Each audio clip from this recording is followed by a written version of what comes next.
Hey guys, got two cylinder kits here today we're going to show you. As you can see, they're both stage 6 cylinder kits. One of these is the Mark II Sport and the other one is the Mark II Racing. So I'm going to go ahead and pop them out of the boxes one at a time. We'll start off with the Sport and we'll have a look at them and then we can do a bit of a comparison at the end.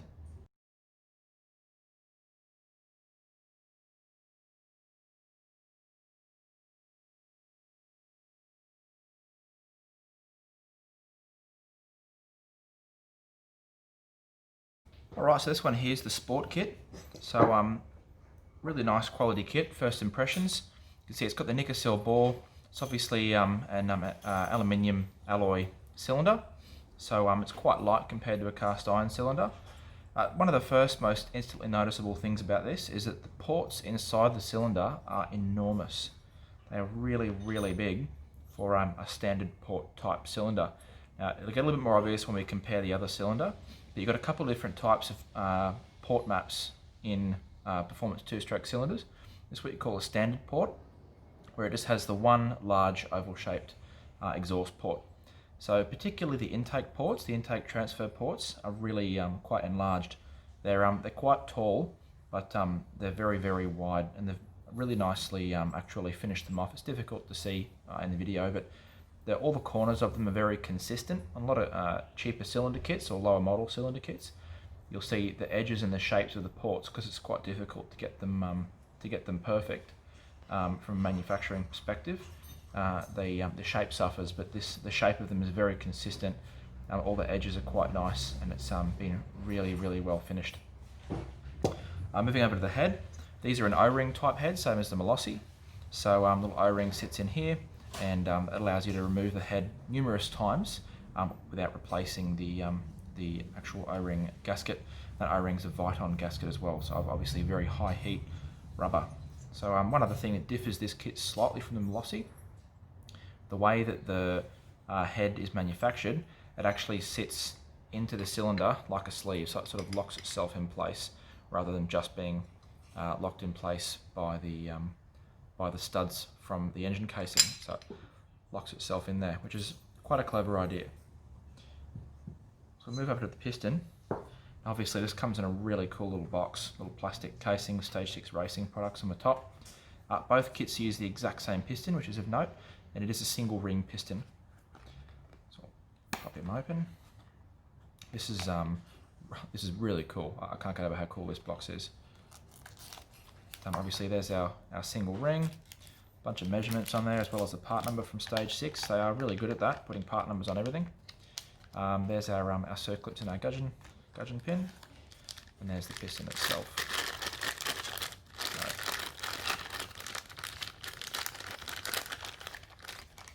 With these higher end kits, you'll see that the piston and the cylinder are made from a very, very similar alloy, usually a high silicon aluminium alloy with a mix of a couple of different metals in it. So the best thing about this is when you have a cast iron cylinder and an alloy piston, because alloy is a softer metal, it expands at a faster rate, thermal expansion, so expansion with the heat at a faster rate than the cylinder. So what can happen, and what does happen with a steel cylinder, cast iron, is the piston expands faster than the cylinder and then ends up, obviously it's expanded and the cylinder hasn't. Suddenly it's too big for the cylinder, and that's when you get a seizure occurring. These cylinder kits tend to be a bit tougher in that they can take, because they both expand at the same rate, they can take a bit more heat without seizing up. And obviously the alloy actually disperses heat a bit better than the steel as well. So quite a nice quality piston. You can obviously see the metals look very similar. But like I said earlier, single ring, and typical stage 6 as well. The part numbers printed right there on top of the crown of the piston there for you. Obviously the little arrow denotes the direction of the exhaust port, which is important because the ringlan, which locates the ring end where the ring comes together, needs to be located in the correct position. So all quite nice. Stage 6 also gives you a couple of little bolts for the exhaust ports rather than using studs. Just a preference thing, I suppose. So one thing I will note is that stage 6 say that this cylinder will not work with the factory exhaust. I can hazard a guess and say why. Because the exhaust port is so big, the flange is enlarged as well, and the factory flange physically won't sit on there and seal properly. So you must use a performance exhaust with this cylinder kit. Hazard a guess and say if you're installing this cylinder kit, you're probably using a performance exhaust, and that's fairly sensible. So we'll put this to the side for the moment, and we'll unbox the racing, the big brother of this kit, the racing kit, and have a look, and then we can compare the two at the end.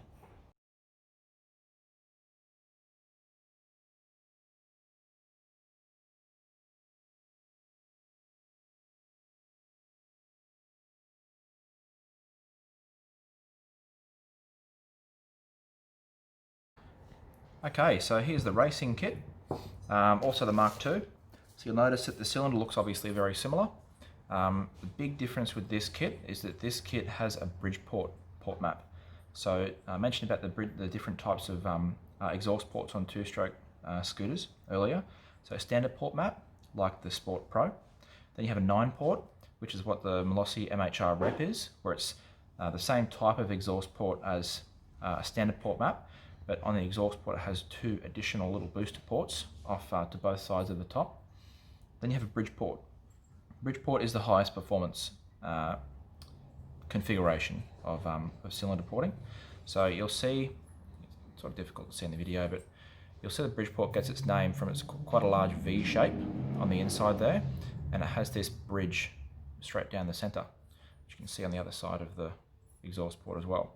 So what this is for, is there comes a point where you make an exhaust port so large that on the upstroke and the downstroke, particularly the upstroke, it's such a large gap that the ring can actually pop out of the piston slightly and then smash into the top of the exhaust port. This is a big problem. So the way that performance manufacturers have gotten around that is by coming out with a Bridgeport, which basically has a the idea of the bridge there is basically to retain the ring on the up and the downstroke, so the ring stays against the piston. So which is the same idea with the enlargement of and using numerous intake ports rather than just 2 or 3 massive large intake ports. It's just about making sure that ring stays quite nicely on the piston. So obviously there's a lot of stresses involved with internal combustion. So they're just being careful there to make sure everything stays in place, which is important. So with a Bridgeport cylinder kit, most of the time, I haven't specifically compared these, but the actual intake ports are in different positions, as well as the exhaust ports in a different position. So you'll find the exhaust port on this, the uppermost point compared to the lowermost point will be both taller and lower than a standard port, because the actual entire port itself is being completely enlarged. So it makes a really big difference. If you've ever ridden a bike with a Bridgeport that's been tuned well, they make a lot of power at a particularly high RPM. Same head between these two kits, and it uses that same locking system where it locks into place. I mentioned in the other cylinder kit that you can't use that kit with a factory exhaust, and this cylinder is exactly the same. The exhaust port is really about as large as you can get it and still use that flange. You see the flange on there is very, very thin. Obviously Piaggio engines don't use a exhaust gasket, they use a flange type system. So about as big as you can go and still use the flange on that. Same piston, exactly the same piston with the two kits. This one as well comes with the same really cool little orange case. There's your single ring. Won't bother to get the whole piston out because it is exactly the same as the other piston. And part numbers on the top there as well, exactly the same part number. The cylinder box says as well, Racing Technology 70cc Sport Mark II and Racing Mark II. And then the same deal, they give you a couple of exhaust bolts rather than using the studs. Just another stage 6ism. So I'm going to grab the other cylinder now and we'll set it up and we'll compare the two a bit more accurately. Okay, so we've got the two cylinders side by side. So you can see there we've got our racing here and the sport here. So it's easy for me to tell, but it might be difficult for you with the camera, but you can see easiest way to tell the big bridge straight through the center of the exhaust port there. So as you can see, the two cylinders are almost identical looking. There are a couple of small differences. So you'll see the casting is very slightly different in that the top of the head on this one is a little bit thinner up here, a little bit thicker there, and then likewise it's essentially the outer skirt of the cylinder has been raised on the racing cylinder compared to a little bit lower on the sport cylinder. And this will probably have something to do with what I was mentioning earlier about a sport port map or standard port map versus a Bridgeport port map, where the ports are actually going to be sitting in a slightly different position. So they're going to be sitting higher on the cylinder. So I've actually, just to be as thorough as possible, you can actually almost see it here, but easiest way to properly check it, trusty vernier caliper here. So we're going to go from the top of the cylinder, this is an approximate measurement, not exact, but top of the cylinder to the top of the port.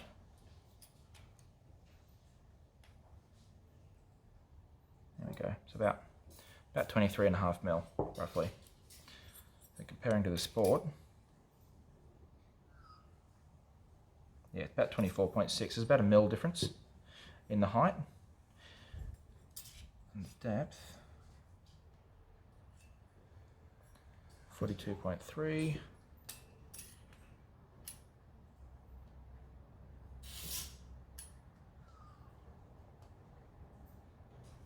Yeah, just there we go, 41.9. So that's approximate measurement. You might be wondering why I'm measuring this. The difference is where these cylinders are going to make power. So you'll generally find with a Bridgeport cylinder, it's going to make power at a significantly higher RPM than a standard map cylinder. So this cylinder here would work particularly well with sort of a mid-range exhaust like a Yasuni Z. You can get your hands on one, maybe an Arrow, something similar to that. It will still work with the lower range cylinders, lower range exhaust, sorry, like a Lossy Wild Lion, something along those lines.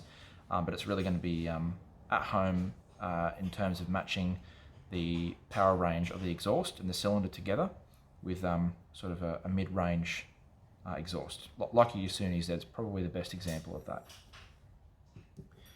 When you come over to the Bridgeport cylinder, this cylinder wants to make power at really high RPM. It's not really coming on until you're getting up to probably around that 9,000 to 10,000 RPM.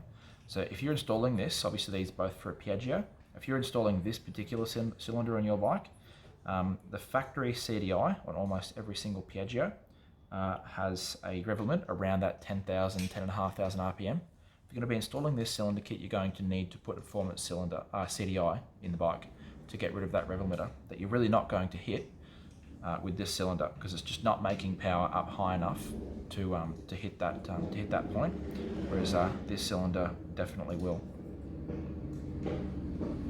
In terms of matching up an exhaust with this cylinder kit, likewise with that matching the high-end RPM this requires to make power, you're going to be up needing sort of minimum an exhaust such as a Yasuni R, a Technogas Triops, and obviously a Stage 6 Pro replica is going to be really at home with this particular cylinder kit. The customer who's purchased this has actually purchased a Stage 6 Pro replica exhaust. The main difference for this is that exhaust makes power, or is designed to make power at a really high RPM, so it matches this cylinder really quite well. Obviously made by the same manufacturer, which helps, because obviously they can be testing their own products with more of their own products. So really, both really nice quality cylinder kits. I guess the main difference between them in terms of selecting is going to come down to preference. This cylinder on a bike is going to ride pretty much like a race bike. It's going to be fairly highly strung, it's going to be really loud. It's going to need to rev up really hard to make power, so it's definitely not going to be a stealth scooter.